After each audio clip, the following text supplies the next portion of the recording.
तो हेलो बच्चों, कैसे हो आप लोग। आई होप कि आप सभी अच्छे होंगे और मस्त होंगे और 10th बोर्ड एग्जाम्स की तैयारी में लगे हुए होंगे। ठीक है, सर्दी बढ़ती जा रही है, मैंने कैप लगा लिया है। अब से मैं कैप लगा के ही पढ़ाऊंगा। ठीक है, ये कमरा जो मेरा रूम है ये काफ़ी ठंडा है, तो इसलिए मुझे ये कैप लगाना पड़ेगा, वरना मैं बीमार हो गया तो वीडियोस नहीं मिल पाएंगी आपको। ठीक है, तो आज के इस वीडियो में तो बात कर लेते हैं मुद्दे की। आज के इस वीडियो में क्लास 10th का ये chapter number 11 areas related to circles के सभी फॉर्मूलाज मैं बताने वाला हूँ। ठीक है, कुछ फॉर्मूलाज ऐसे होने वाले हैं कि आपको किसी टीचर ने बताए नहीं होंगे, लेकिन एग्जाम के पॉइंट ऑफ व्यू से वो बहुत ज्यादा यूजफुल रहने वाले हैं। इस चैप्टर से एमसीक्यू भी आता है और 2 या 3 मार्क्स में सब्जेक्टिव क्वेश्चन भी आता है। ठीक है, जो लिखने के लिए होता है पूरा सॉल्यूशन वो भी आता है। तो इसके सभी इंपॉर्टेंट क्वेश्चंस मैं नेक्स्ट वीडियो में कवर करा दूंगा, लेकिन उससे पहले आज के इस वीडियो में हम देखेंगे इस चैप्टर से रिलेटेड जितने भी फॉर्मूलाज यूज होते हैं उनको बारीकी से समझेंगे, है ना। और अगर आपको फॉर्मूलाज पता है पहले से तो एज अ रिवीजन इस वीडियो को देख लेना, जिससे कि आपका एक बार लास्ट टाइम रिवीजन हो जाए। ठीक है, तो वीडियो को लास्ट तक जरूर देखना, और जिन्होंने रिवीजन स्टार्ट ही नहीं किया है ना वो बच्चे जरूर देख लेना इस वीडियो को last time as a revision जरूर देख लेना, और एंड तक वीडियो में बने रहना, जिससे कि आपको हर एक फॉर्मूला अच्छे से समझ में आ जाए। तो सबसे पहले हम जैसे ही सर्कल की बात आती है, सबसे पहले हमारे माइंड में आता है कि एक सर्कल होता है, सर्कल ऐसा होता है, सेंटर होता है हमारा ये। ठीक, सेंटर से बाउंड्री तक की लेंथ, सेंटर से बाउंड्री तक की लेंथ को हम बोलते हैं रेडियस। ठीक है, रेडियस को आर से डिनोट करते हैं। अब अगर मैं इसी रेडियस को पीछे की तरफ इंट्रोड्यूस करा दूं, पीछे की तरफ एक्सटेंड करा दूं, तो ये भी रेडियस होगी, सेंटर से यहां तक की रेडियस ही होगी, यानी कि ये वाला पार्ट इस वाले पार्ट के बराबर होगा।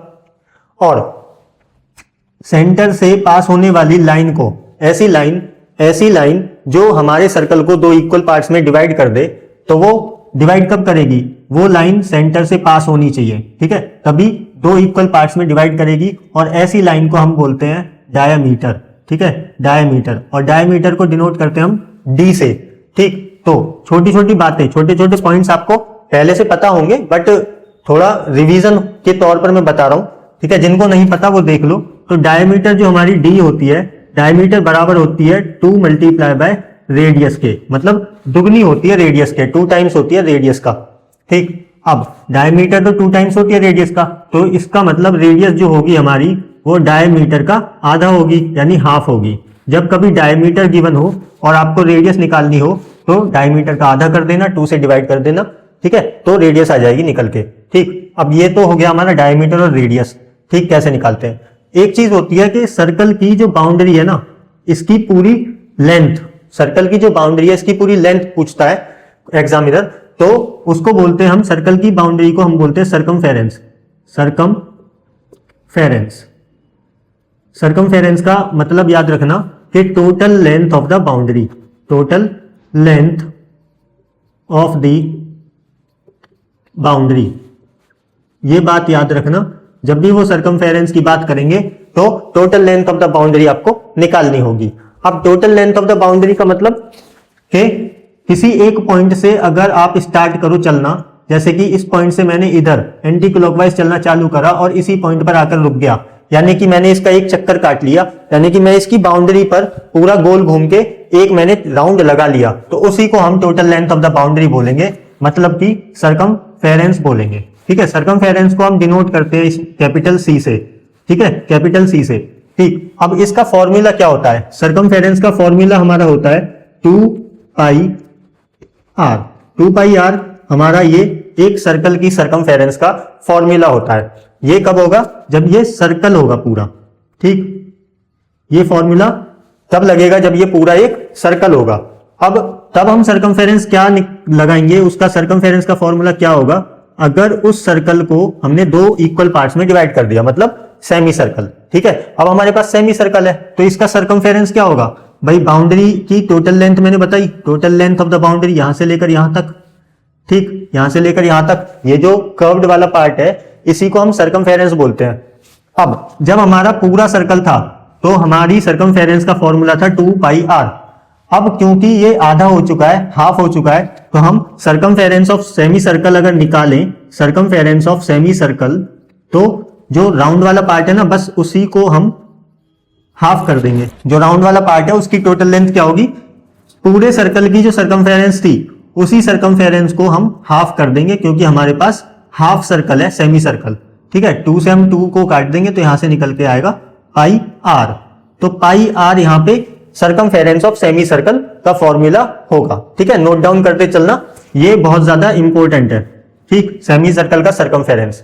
अब देख लेते हैं कि पेरीमीटर यहां पे पूछ लेता है इस वाले केस में, सेमी सर्कल वाले केस में। सरकमफेरेंस में, इसमें सर्कल में तो पूछेगा नहीं कि पेरीमीटर इसका बता दो। इसका पेरीमीटर क्या होगा, पेरीमीटर इसका 2 पाई आर ही होगा। ठीक है, क्योंकि पेरीमीटर यहां पे लगाओगे तो total length of the boundary. ठीक, यहां पे कोई साइड तो है नहीं कि सारी साइड्स को प्लस कर दो तो पेरीमीटर आ जाएगा। यहां पे एक राउंड बाउंड्री अपने पास, तो उसी को हम 2 पाई आर की फॉर्मूला से निकाल लेते हैं। तो इस केस में वो पेरीमीटर भी पूछ सकता है। तो इसका पेरीमीटर क्या होगा, तो ध्यान रखना कि सेमी सर्कल जब ये बना तो इसका भी सेंटर होगा, तो ये रेडियस होगी, ये रेडियस है तो ये भी रेडियस होगी। ठीक है, दोनों रेडियस अपनी जितनी भी होती है सर्कल के अंदर वो बराबर होती है। ठीक, अब जब ये पेरीमीटर पूछेगा तो पेरीमीटर का फॉर्मूला क्या होता है, पेरीमीटर का फॉर्मूला क्या होगा, total length of the boundary. जो भी दिख रहा है सबको प्लस कर दो। ठीक है, जो भी दिख रहा है उसको प्लस कर दो। एक तो हमें दिख रहा है कर्व्ड वाला पार्ट जिसको हम बोलते हैं सरकमफेरेंस, तो सरकमफेरेंस ऑफ सेमी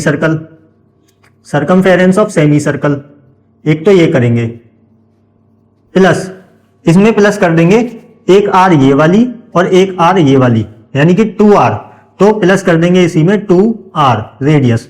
तो ये बन जाएगा हमारा पेरीमीटर ऑफ सेमी सर्कल का फॉर्मूला, यानी कि सरकमफेरेंस ऑफ सेमी सर्कल क्या है, pi are plus 2r, 2 radius और यू ऐड हो जाएंगी, तो ये पेरीमीटर ऑफ सेमी सर्कल का फॉर्मूला बन जाएगा। ठीक है ना, इसको भी नोट डाउन कर लेना कॉपी में, बहुत ज्यादा इंपॉर्टेंट है। अब देख लेते हैं आगे। अब देखेंगे अगर हम इसी सेमी सर्कल को और हाफ पार्ट में कन्वर्ट कर दे तो, ठीक है, इसी सेमी सर्कल को अगर हम और हाफ कर दे तो क्या होगा। हाफ करने का मतलब ये है, ये जो पार्ट है, ठीक है, ये वाला पार्ट, इसको हम क्या बोलेंगे, सेमी सर्कल जब था तो हम उसको सेमी सर्कल बोल रहे थे, हाफ सर्कल बोल रहे थे। अब ये सेमी सर्कल का भी आधा हो गया। अब ये आधा हो गया, यानी सर्कल का, जब ये सर्कल था, ऐसे समझो, जब ये सर्कल था, ठीक, हमने इसको हाफ में डिवाइड किया तो ये सेमी सर्कल में डिवाइड हो गया। अब इसको हमने 4 इक्वल पार्ट्स में डिवाइड कर दिया, तो हम एक पार्ट को क्या बोलेंगे, एक पार्ट को हम बोलते हैं क्वाड्रेंट। ठीक है, क्वाड्रेंट। और ये क्वाड्रेंट वर्ड कहीं से नहीं आया है, क्वार्टर वर्ड से आया है। क्वार्टर होता है 1/4, ठीक है, 1/4। तो ये 1/4 पार्ट होता है एक सर्कल का। ठीक है, एक सर्कल का 1/4 पार्ट होता है। और सेंटर एंगल जो होता है, सेंटर एंगल वो 90 डिग्री के होते हैं चारों। ठीक है, जब भी तो कंप्लीट 360 डिग्री बनेगा, तो एक एंगल हमारा, एक क्वाड्रेंट का एंगल 90 डिग्री का होगा। ठीक, ये बात ध्यान रखनी है। इस वक्त हमारा जो थीटा होगा, थीटा वो 90 डिग्री का होगा। ठीक है, और इसमें रेडियस भी होंगी 2। ठीक है, इस टाइप का देखो, ये मैंने क्वाड्रेंट बना दिया, तो यहां पे 90 डिग्री का थीटा होगा, एंगल होगा, और 2 रेडियस होंगी जो कि बराबर होंगी। ठीक, अब अगर मुझे इसका सरकमफेरेंस निकालना हो, ठीक है, इसका सरकमफेरेंस निकालना हो, वैसे तो पूरे सर्कल का सरकमफेरेंस 2 पाई आर होता है, 2 पाई आर होता है। ठीक, अब ये 1/4 है इसी सरकमफेरेंस का। ठीक है, ये 1/4 है इसी सरकमफेरेंस का, तो यानी इसका 1/4 निकाल दो, 1/4 × में 2 पाई आर। ठीक है, 2 से ये 4 कटेगा 2 टाइम्स, यानी कि पाई आर अपॉन में 2। ये फॉर्मूला निकल के आया किसका, सरकमफेरेंस ऑफ क्वाड्रेंट। ठीक है, सरकमफेरेंस ऑफ क्वाड्रेंट, इसका पेरीमीटर भी समझाऊंगा। सरकमफेरेंस ऑफ क्वाड्रेंट बहुत इंपॉर्टेंट है, नोट कर लो इसको कॉपी में। ठीक, अब देख लेते हैं इसका पेरीमीटर निकालेंगे, तो जो मैंने सरकमफेरेंस निकाला है, वो क्या निकाला है, यहां से लेकर यहां तक जो बाउंड्री वाला कर्व्ड वाला पार्ट है उसको निकाला है मैंने। ठीक है, वो ये है सरकमफेरेंस। अब ये पूछ लेगा कि पेरीमीटर ऑफ क्वाड्रेंट बता दो, तो पेरीमीटर ऑफ क्वाड्रेंट जो निकलेगा, सरकमफेरेंस तो ऐड होगी प्लस उसमें ये एक आर ये और एक आर ये। ठीक है, पेरीमीटर और सरकमफेरेंस में बस इतना सा डिफरेंस है, इतना सा अंतर है कि सरकमफेरेंस में हम निकालते हैं बाउंड्री। ठीक है, boundary, total length of the boundary मैंने पहले ही लिख दिया। अब पेरीमीटर में हम क्या करते हैं कि सर्कमफेरेंस तो ऐड होगी, बाउंड्री की लंबाई तो ऐड होगी, उसमें जो बाकी बचा पार्ट है ना, बाकी बची बाउंड्री है वो भी ऐड होगी, और बाकी बची बाउंड्री क्या है, रेडियस है, दो रेडियस है। तो circumference of quadrant plus 2r, circumference of quadrant क्या निकल के आई थी, पाई आर अपॉन 2, तो पाई आर अपॉन में 2 प्लस में 2r, ये रहा हमारा पेरीमीटर ऑफ ए क्वाड्रेंट। ठीक है ना, ये भी बहुत ज्यादा इंपॉर्टेंट है, इस पर बेस्ड क्वेश्चंस डायरेक्ट पूछे जाते हैं एमसीक्यू में। ठीक, तो ये हो गए हमारे सर्कमफेरेंस और पेरीमीटर सर्कल से, सर्कल का हो चाहे सेमी सर्कल का हो चाहे क्वाड्रेंट का हो। अब आप यहां से अब आपको यहां से प्रॉब्लम नहीं होगी। ठीक है ना, ये मैंने सर्कमफेरेंस और पेरीमीटर के फॉर्मूलाज बता दिए। आगे चलते हैं, हम एरिया समझते हैं। ठीक है, ये मैं सारा मिटा देता हूं, आई होप कि आपने नोट डाउन कर लिया होगा। ठीक है, बहुत ज्यादा इंपॉर्टेंट रहने वाली है ये वीडियो, तो एंड तक जरूर बने रहना मेरे साथ। ऐसे फॉर्मूलाज आपको किसी नोट्स में आपको देखने को नहीं मिलेंगे और ना ही किसी चीट शीट में आपको देखने को मिलेंगे। ठीक है, तो इसी वीडियो में मैं सारे फॉर्मूलाज आपको कवर करा दूंगा। ठीक है, तो बने रहना मेरे साथ। अब कर लेते हैं हम बात एरिया की। एरिया, ठीक, एरिया सर्कल में आर होती है, डी होती है, ये सबको पता है। एरिया ऑफ सर्कल का फॉर्मूला होता है पाई आर स्क्वायर, ये सभी को पता है। ठीक है भाई, और हाँ एक इंपॉर्टेंट बात, जब भी आप पेरीमीटर निकालो या फिर सर्कमफेरेंस निकालो, पेरीमीटर निकालो या फिर सर्कमफेरेंस निकालो, तो उसका आंसर जो भी होगा वो केवल यूनिट्स में होगा। ठीक है, यूनिट्स में होगा, चाहे सेंटीमीटर में यूनिट हो, चाहे मीटर में दी हुई हो, चाहे दी ही ना हो। तो दी जब ना दी हो ना तो यूनिट्स लिख देना केवल, और जब दी हो तो यूनिट लिख देना, चाहे सेंटीमीटर गिवन हो चाहे मीटर गिवन हो। ठीक है ना, इस तरीके से। और एरिया की बात जब भी आएगी, एरिया जब भी पूछेगा तो एरिया का जो आंसर आएगा वो यूनिट का स्क्वायर होगा, यूनिट स्क्वायर होगा। ठीक है, यानी कि इससे मतलब ये हुआ कि जो भी यूनिट गिवन है, चाहे सेंटीमीटर गिवन है तो सेंटीमीटर स्क्वायर लगा देना, मीटर गिवन है तो मीटर स्क्वायर लगेगा। ठीक है, तो ये आपको छोटी छोटी बातें पता होनी चाहिए। अगर आपने यूनिट नहीं लिखी तो आपका आधा नंबर तो एग्जामिनर वैसे ही काट लेगा। ठीक, तो अगर ऐसे छोटे छोटे मार्क्स आप कटवाओगे तो बहुत प्रॉब्लम हो जाती है। ठीक है ना, तो ये छोटी छोटी बातें आपको ध्यान रखनी बहुत जरूरी है। अब एरिया हमारा सर्कल का एरिया जो होता है फॉर्मूला पाई आर स्क्वायर होता है। ठीक है, जब वो पूरा एक सर्कल होगा तो पाई आर स्क्वायर होगा। ठीक, तो एरिया ऑफ सेमी सर्कल क्या होगा, area of semi circle, area of semi circle क्या होगा भाई, जब सर्कल था तो पाई आर स्क्वायर था पूरे का, तो अब सेमी सर्कल का मतलब है आधा, तो यानी एरिया का भी आधा, पाई आर स्क्वायर अपॉन में 2, जो भी एरिया आएगा उसको 2 से डिवाइड कर देंगे, पाई आर स्क्वायर अपॉन में 2। ठीक, ऐसे ही एरिया ऑफ सेमी सर्कल क्या होगा, area of quadrant, area of A quadrant, area of A quadrant क्या होगा, पाई आर स्क्वायर बाय 2, आधे के लिए यूज हो गया, तो क्वाड्रेंट तो 1/4 पार्ट है, तो 1/4 ऑफ एरिया ऑफ सर्कल। तो पाई आर स्क्वायर जो भी एरिया ऑफ सर्कल है उसको 4 से डिवाइड कर देंगे, क्योंकि ये 4th part of a circle होता है। क्वाड्रेंट क्या होता है, 4th part of a circle, यानी क्वार्टर सर्कल। ठीक, तो पाई आर स्क्वायर बाय 4, ये हो गया एरिया से रिलेटेड। सर्कल के एरियाज ये हो गए, area of a circle, area of semi circle, area of a quadrant. ठीक, तो इन तीनों को नोट डाउन कर लो, इंपॉर्टेंट है ये भी। अब चलते हैं एरिया ऑफ सेक्टर और एरिया ऑफ सेगमेंट पर, जिस पर बेस्ड ये पूरा चैप्टर है। ठीक है ना, area of sector and area of segment. जल्दी से फिनिश कर लेते हैं, जल्दी जल्दी। तो ये छोटी सी बेसिक सी नॉलेज थी जो आपको जरूर पता होनी चाहिए। अब सर्कल के अंदर पहले हम समझ लेते हैं होता क्या क्या है। एक सर्कल बना लो, सेंटर होता है, ठीक है, सबको पता है सेंटर होता है, नेम दे देते हैं ओ, सेंटर ओ हमारा यहां पे सेंटर है। ठीक है, सर्कल का। अब इसमें रेडियस होती है, मान लो ये मैंने ओ ए रेडियस बना दी, ऐसे ही एक रेडियस और बना दी मैंने ओ बी। अब ये कुछ पाई, ये कुछ ऐसा हिस्सा दिख रहा है जैसे हम पिज्जा में खाते हैं, पिज्जा स्लाइस जो होते हैं ना, पिज्जा स्लाइस काट के हम खाते हैं ऐसे। ठीक है, तो इस पिज्जा स्लाइस को, ये छोटी पिज्जा स्लाइस है, इस वाले पार्ट को हम क्या बोलते हैं?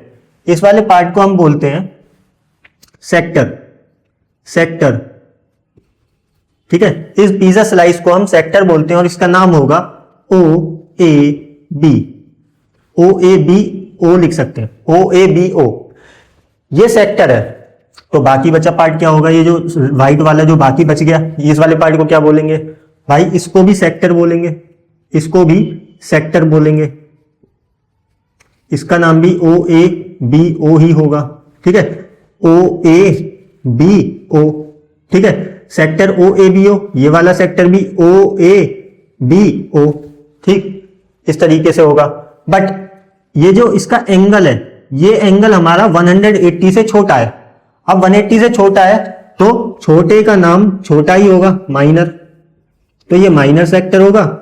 इसका थीटा, इसका जो एंगल है वो 180 से बड़ा है, तो इसका नाम होगा बड़े से, यानी मेजर सेक्टर, ठीक है, मेजर सेक्टर। ओके, एक बात ये हो गई सेक्टर से रिलेटेड। एक होता है, एक सर्कल और बना लेते हैं, तो सेंटर हमारा होगा ही होगा ओ। सर्कल की बाउंड्री पर एक पॉइंट यहां पर और एक पॉइंट यहां पर, मैंने इन दोनों पॉइंट्स को ज्वाइन कराया, इनको नाम दिया ए बी। तो ये जो ए बी है, इसका नाम क्या होगा? ए बी को हम क्या बोलेंगे? ए बी को बोलेंगे कॉर्ड। ए बी यहां पर कॉर्ड है, CHORD, कॉर्ड, ठीक है। काफी बच्चे चॉर्ड बोलते हैं, चॉर्ड नहीं, कॉर्ड है, कॉर्ड, ठीक, प्रोनाउंसिएशन सही होगी, कॉर्ड। H साइलेंट, H को साइलेंट कर दोगे तो CORD, CORD क्या होता है? कॉर्ड, ठीक। अब ए बी कॉर्ड, और ए बी कॉर्ड ने सर्कल को दो पार्ट में डिवाइड कर दिया। एक तो ये वाला पार्ट, इस वाले पार्ट को हम बोलेंगे माइनर सेगमेंट, माइनर सेगमेंट, और बाकी बचा पार्ट मेजर सेगमेंट, ठीक है। बाकी ये व्हाइट वाला पार्ट जो है वो मेजर सेगमेंट बोला जाएगा, मेजर सेगमेंट।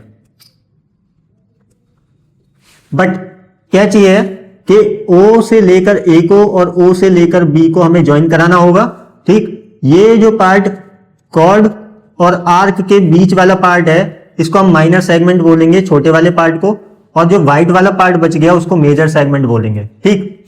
तो आई होप कि आपको ये समझ में आ गया होगा, सेक्टर और सेगमेंट, बस यही हमें इस पूरे चैप्टर में फाइंड करने होंगे। और इंपॉर्टेंट फॉर्मूलाज में बताने वाला हूं, इसमें पूरे चैप्टर में क्या क्या आपको यूज करना पड़ जाए, तो ध्यान से देखना इस वीडियो को, कुछ मिस ना हो जाए, ठीक है ना।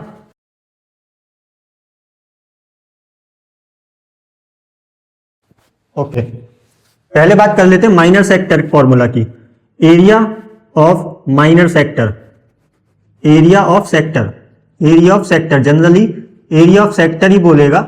माइनर सेक्टर बोले और मेजर सेक्टर बोले तो क्या करना है आपको वो देखेंगे। Area of sector, area of sector हमारा होता है थीटा अपॉन में 360 डिग्री इंटू, एरिया की बात हो रही है तो एरिया ऑफ सर्कल यहां पे मल्टीप्लाई कर देना, जो कि होता है पाई आर स्क्वायर। ये हमारा एरिया ऑफ सेक्टर का फॉर्मूला बन जाता है, ठीक है।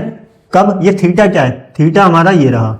अगर मैं सेक्टर बनाऊं तो सेक्टर ऐसा होगा कि दो रेडियस होंगी, दो रेडियाई, एक रेडिया ये और एक रेडिया ये, इनके बीच में एक सेंटर एंगल होगा जिसको हम बोलेंगे थीटा, ठीक है ना।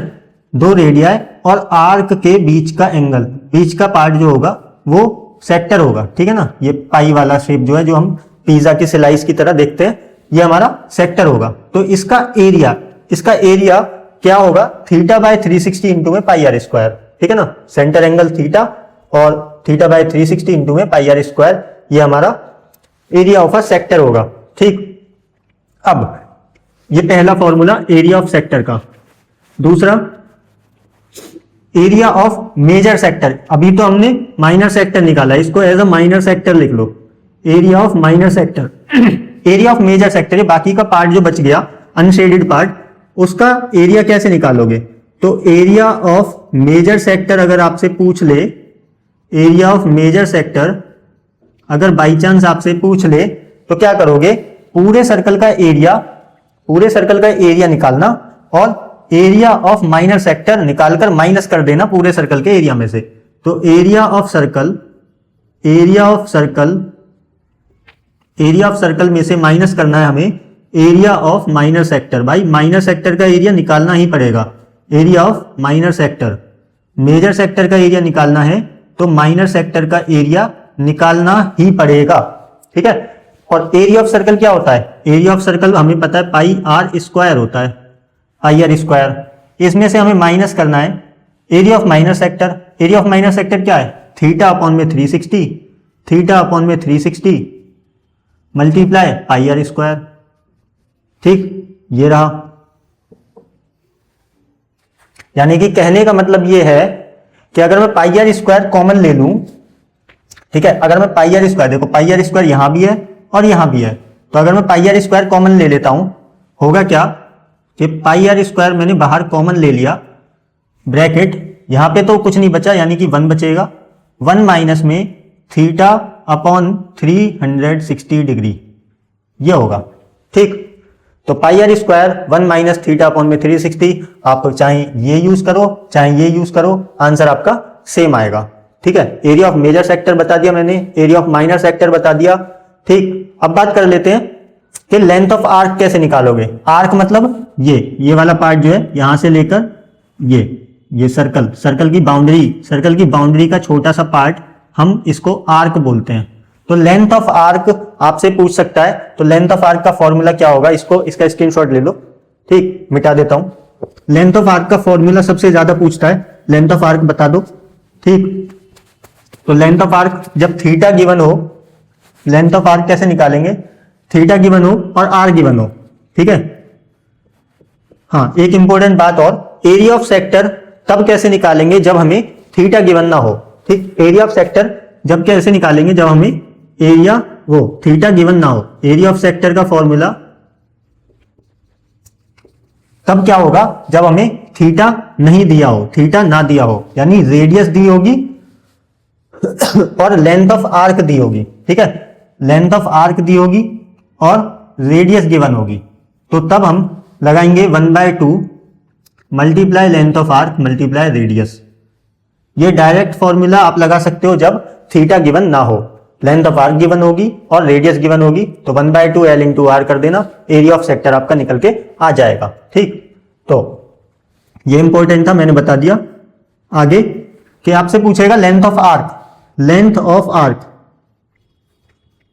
लेंथ ऑफ आर्क के लिए थीटा पता होना चाहिए और रेडियस पता होनी चाहिए। तो थीटा अपॉन में 360, ये तो करना ही करना है लेंथ ऑफ आर्क के लिए।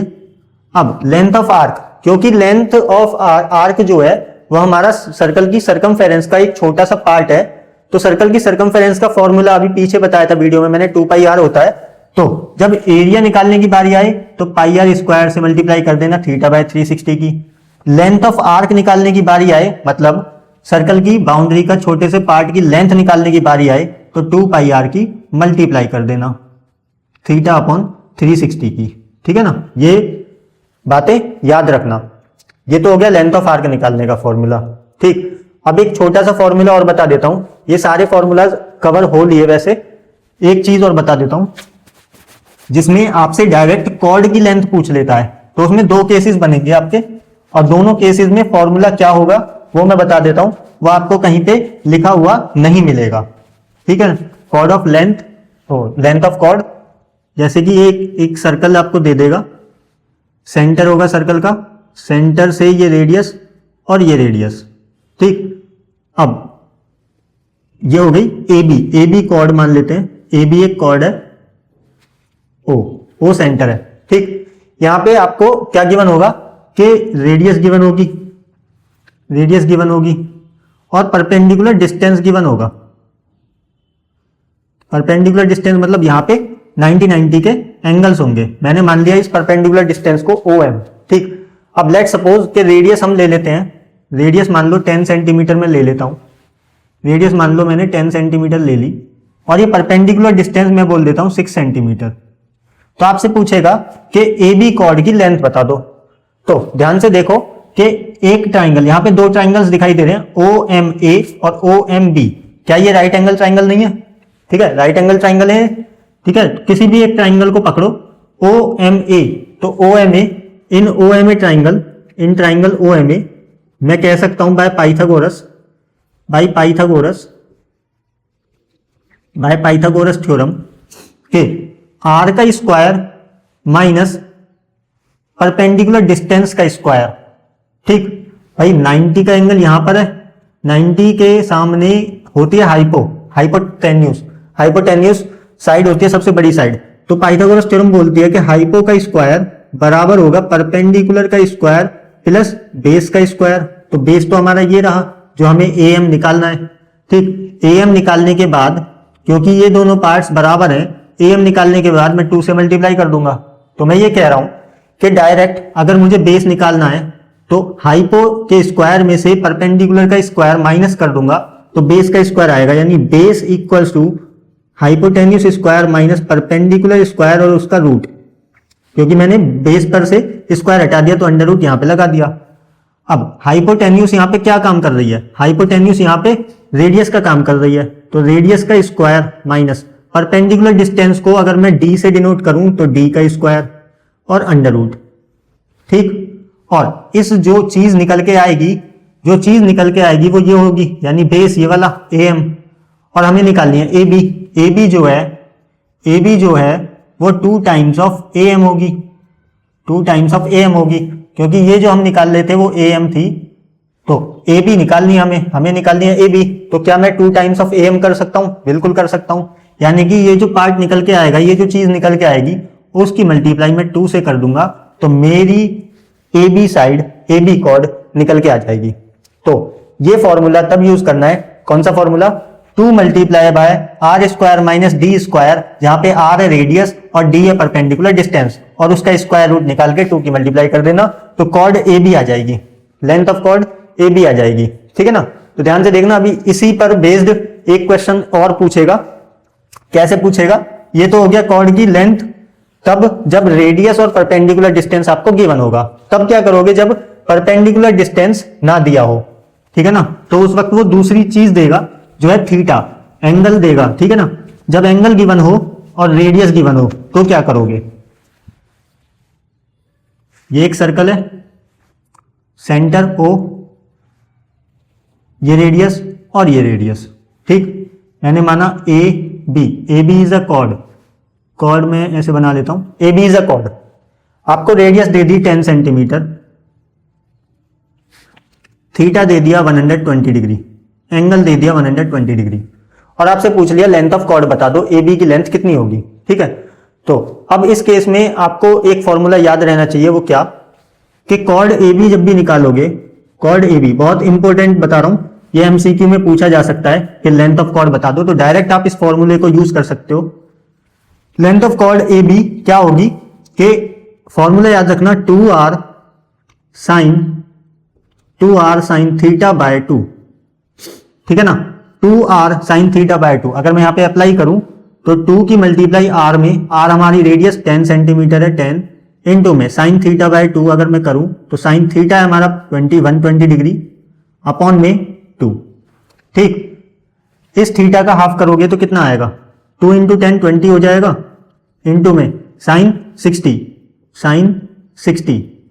60।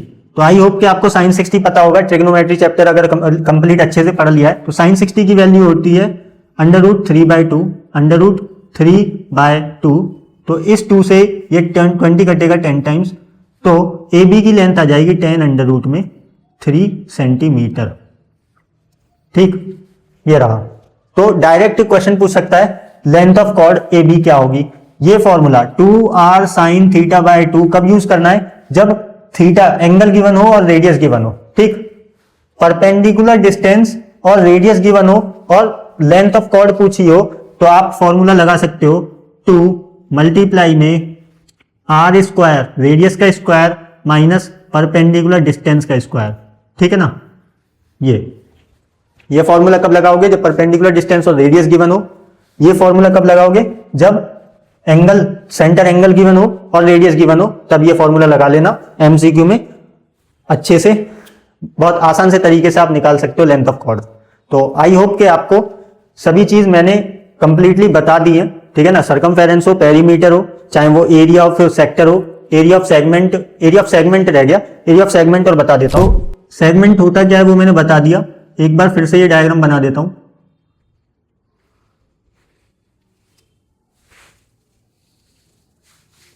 लेट्स से सेंटर हमारा O है और ये AB कॉर्ड है। हमसे पूछ लिया कि एरिया ऑफ शेडेड रीजन बता दो, तो ये शेडेड रीजन है क्या, पहले तो ये आपको पता लगाना पड़ेगा। ये जो एरिया ऑफ शेडेड रीजन पूछ रहा है, ये शेडेड रीजन हमारा माइनर सेगमेंट वाला पार्ट है। सेंटर एंगल दिया होगा, सेंटर एंगल अगर 60 दिया है तो कैसे करेंगे, मान लो कि रेडियस हमें 14 सेंटीमीटर दी है, ठीक, तो एरिया ऑफ सेगमेंट हम निकालेंगे कैसे। एरिया ऑफ सेगमेंट का फॉर्मूला होता है, एरिया ऑफ सेगमेंट का फॉर्मूला होता है, एरिया ऑफ सेगमेंट इक्वल होगा के, अगर मुझे ये शेडेड पार्ट चाहिए, अगर मुझे ये शेडेड पार्ट चाहिए तो मैं क्या करूंगा कि एरिया ऑफ सेक्टर, सेक्टर के एरिया, सेक्टर क्या है OABO है ना, एरिया ऑफ सेक्टर में से एरिया ऑफ ट्राइंगल को अगर मैं माइनस कर दूं, एरिया ऑफ सेक्टर में से, एरिया ऑफ सेक्टर में से अगर मैं एरिया ऑफ ट्राइंगल OAB को माइनस कर दूं, एरिया ऑफ सेक्टर, सेक्टर क्या है OABO, area of sector OABO में से एरिया ऑफ ट्राइंगल AOB को माइनस कर दूं, OAB को माइनस कर दूं, तो मेरा एरिया ऑफ सेगमेंट आ जाएगा, ठीक। तो एरिया ऑफ सेक्टर आपको पता है क्या होता है, थीटा अपॉन में 360, थीटा अपॉन में 360 multiply pi are square minus area of triangle OAB। अब ट्राइंगल OAB का एरिया निकालने के लिए सबसे पहले उसके एंगल पर ध्यान दो, एंगल हमारा 60 डिग्री है, ठीक, 60 डिग्री है। अब जब सेंटर एंगल ही 60 डिग्री है और जबकि OA और OB रेडियस है, तो ये वाला पार्ट इस वाले पार्ट के बराबर होगा, और जब ऐसा होगा तो ये बेस एंगल्स भी इक्वल होंगे, ठीक। अब बाय एंगल सम प्रॉपर्टी अगर मैं निकालना चाहूं तो मेरे ये बेस एंगल्स भी 60 डिग्री के आएंगे, ठीक है ना। और ऐसा ट्राइंगल जिसमें तीनों एंगल 60 डिग्री के हों और तीनों साइड्स बराबर हो जाएं, ऐसे ट्राइंगल को हम बोलते हैं इक्विलेटरल ट्राइंगल, इक्विलेटरल ट्राइंगल, ठीक। और इक्विलेटरल ट्राइंगल का जो एरिया का फॉर्मूला होता है, अगर आपको नहीं पता तो ध्यान से देख लो, √3/4 और a स्क्वायर करते हैं, a यहां पे r का काम कर रही है, रेडियस का स्क्वायर कर देंगे, ठीक है ना। तो थीटा अपॉन में 360 इंटू में पाई आर स्क्वायर माइनस √3/4 इंटू में r स्क्वायर, यानी रेडियस का स्क्वायर करेंगे तो एरिया ऑफ सेगमेंट निकल के आ जाएगा। आई होप कि आपको अच्छे से समझ आ गया होगा। एरिया ऑफ सेगमेंट निकालने के लिए area of sector minus area of triangle जो भी बन रहा होगा एरिया ऑफ ट्राइंगल सर्कल के अंदर, उसको हम माइनस कर देंगे तो हमारा निकल के आ जाएगा। अब ये तो था एरिया ऑफ माइनर सेगमेंट। अगर आपसे पूछ ले एरिया ऑफ मेजर सेगमेंट, तो एरिया ऑफ मेजर सेगमेंट कैसे निकालोगे, तो एरिया ऑफ मेजर सेगमेंट निकालने के लिए हमें पता है कि हमने माइनर सेगमेंट का एरिया कैसे निकाला, ऐसे, ठीक है ना। एरिया ऑफ सेक्टर में से एरिया ऑफ ट्राइंगल का एरिया माइनस करके हमने एरिया ऑफ माइनर सेगमेंट निकाल लिया। अब एरिया ऑफ मेजर सेगमेंट निकालने के लिए हमें क्या करना होगा कि पूरे सर्कल के एरिया में से अगर मैं इसी एरिया ऑफ माइनर सेगमेंट जो मैं निकाल रहा था उसको माइनस कर दूं तो कैसा होगा, तो यानी एरिया ऑफ सर्कल में से मैं area of minor segment minus कर दूंगा, एरिया ऑफ माइनर सेगमेंट के एरिया को मैं माइनस कर दूंगा तो मेरे पास एरिया ऑफ मेजर सेगमेंट निकल के आ जाएगा। तो ये हो गया एरिया ऑफ माइनर सेगमेंट कैसे निकालते हैं, ऐसे। एरिया ऑफ मेजर सेगमेंट कैसे निकालेंगे, एरिया ऑफ सर्कल में से एरिया ऑफ माइनर सेगमेंट को माइनस कर देंगे। अब एरिया ऑफ सर्कल आपको पता है पाई आर स्क्वायर होता है, एरिया ऑफ सर्कल होता है pi are square minus area of minor segment, area of minor segment का फॉर्मूला ये लिख दिया मैंने, ठीक है ना। तो अगर मैं ब्रैकेट में लिखूं कि थीटा अपॉन में 360 multiply pi are square minus area of triangle को ध्यान से देख लेना, अगर वो इक्विलेटरल ट्राइंगल है तो √3/4 इंटू में r स्क्वायर लगेगा। अदरवाइज मैं अभी एक और फॉर्मूला बताता हूं एरिया ऑफ ट्राइंगल का, पहले ये देख लो। अगर √3/4 इक्विलेटरल ट्राइंगल है तो ये फॉर्मूला लगाओगे, ठीक है ना। तो सर्कल के एरिया में से एरिया ऑफ सेगमेंट को माइनस करेंगे तो एरिया ऑफ मेजर सेगमेंट निकल के आ जाएगा। ठीक, अब एक चीज और ध्यान रखना, अगर वो इक्विलेटरल ट्राइंगल नहीं है तो आइसोसील्स ट्राइंगल होगा, इक्विलेटरल ट्राइंगल नहीं है तो आइसोसील्स ट्राइंगल होगा, एंड 100% आइसोसील्स ट्राइंगल होगा अगर इक्विलेटरल ट्राइंगल नहीं है तो। अगर सेंटर एंगल 60 डिग्री मिल गया तो इक्विलेटरल ट्राइंगल होगा, अदरवाइज वो आइसोसील्स ट्राइंगल होगा। तो उस केस में क्या होगा कि एरिया ऑफ ट्राइंगल, अगर एरिया ऑफ ट्राइंगल हमारा आइसोसील्स है तो उस केस में हमारा फॉर्मूला होगा 1/2 R square sine theta, 1/2 R square sine theta. तो ये फॉर्मूला आप लगा देना अगर सेंटर एंगल 60 डिग्री नहीं है तो। ठीक, तो 1/2 आर स्क्वायर साइन थीटा करके आप एरिया ऑफ सेगमेंट निकाल सकते हो। ठीक है ना, एरिया ऑफ माइनस सेगमेंट कैसे निकलेगा, area of sector minus area of triangle OAB। तो आई होप कि आपको जो मैंने बताया ये सारे फॉर्मूलाज अच्छे से समझ में आ गए होंगे। एक एक फॉर्मूला अच्छे से दोबारा रिवाइज कर लेना, कॉपी में नोट डाउन कर लेना, बाकी में डिस्क्रिप्शन में आपको पीडीएफ फॉर्मेट में या फिर पीडीएफ फॉर्मेट में मैं सारे फॉर्मूलाज लिंक डिस्क्रिप्शन में डाल दूंगा। ठीक है ना, तो वहां से डाउनलोड कर लेना और अपनी प्रैक्टिस अच्छे से कर लेना। नेक्स्ट वीडियो में हम मिलते हैं इंपॉर्टेंट क्वेश्चंस के साथ, इस चैप्टर से रिलेटेड जितने भी क्वेश्चंस हो सकते हैं, PYQs MCQ की फॉर्म के सारे जो भी सब्जेक्टिव होंगे सभी इंपॉर्टेंट क्वेश्चंस मैं करा रहा हूँ। तो नेक्स्ट वीडियो के लिए मेक श्योर कि आपने चैनल को सब्सक्राइब कर लिया हो और नोटिफिकेशन बेल आइकन जरूर से दबा लेना। आज के लिए बस इतना ही, मिलते हैं नेक्स्ट वीडियो में, तब तक के लिए धन्यवाद।